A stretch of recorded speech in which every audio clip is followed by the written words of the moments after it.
Hello and welcome to the debate of 2540. My name is Chester Moulton. Today we will be joined by Mustapha V and John the Savage in a debate about everything. We have asked the audience to remain quiet throughout this whole debate, correct, audience? Thank you.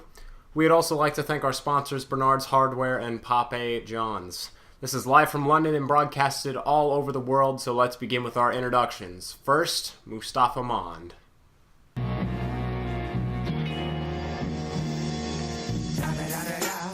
It's the one and only Digo Double G. And also John the Savage.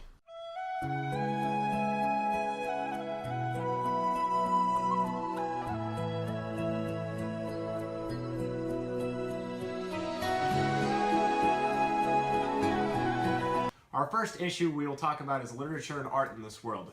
It has come to my attention and to everyone's attention that this has been limited in this world, but John believes it should be otherwise. John, please state your opinion.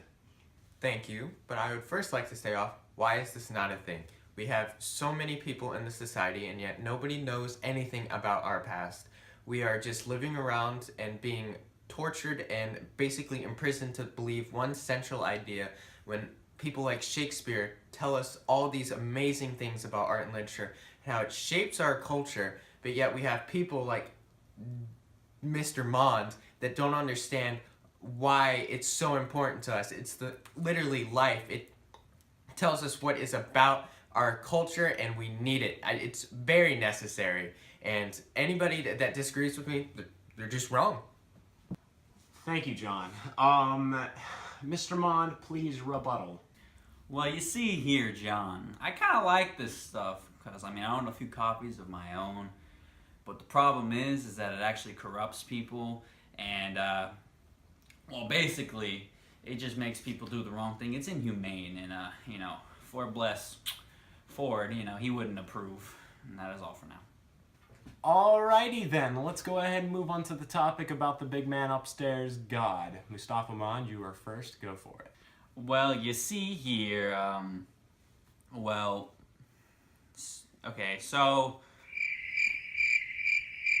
as man changes, the guy upstairs changes, and by upstairs I mean like my 731st floor, my skyscraper mansion palace. Anyways, with that being said, as we all change, the guy changes, and he always just kind of follows us.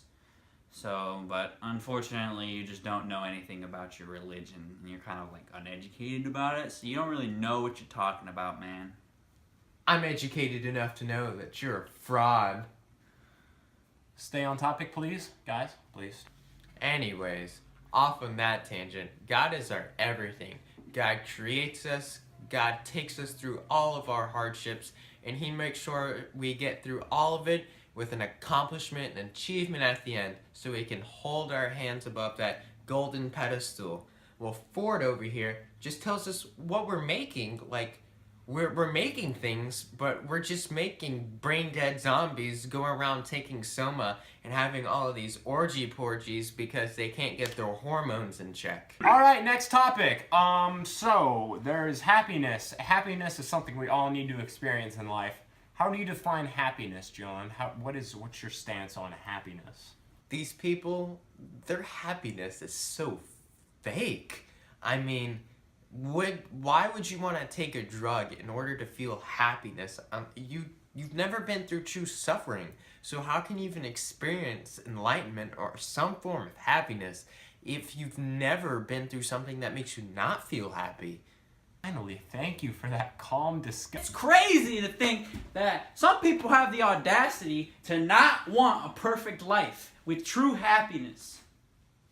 Thanks. Our final topic will be on the discussion of the division of people within our world. Mond, you have the floor. Everybody's just kind of equal in their own little way. That's how our society works. How is there any equality if this is what your perfect world is trying to form, when you're on your own pedestal, miles above everyone else? I'm really not on a golden pedestal. I'm just keeping the public safe and our society protected from people like you. There's no equality, especially if you're constantly degrading people right when they're born. You put alcohol in their tanks, preventing them from fully developing. There's something wrong with that. So in our society, everybody has a certain role that they go on, and they love their role in life. For me, I like my job, and it's fun, I have to say. Even the lowest class citizens that have to do all the not so nice work, they love their job, and that is why the society is great. There's no such thing as true happiness without any suffering. Buddha himself can tell you that. Why does there have to be pain in order to feel happiness? If you don't feel pain, then what's the other option? You're always happy. That's great. Well, I think that wraps it up for tonight's debate. I'd like to thank you all for watching, and for all of our audience, thank you for remaining calm. And to you, John and Mustapha, thank you for a very nice, calm debate. We will see you next time when Lenina and Bernard talk about size. It's the one and only Digo Double G. Snoop Dogg. You know I'm mobbing with the D.R.E. Yeah. You know the West Coast is back for all you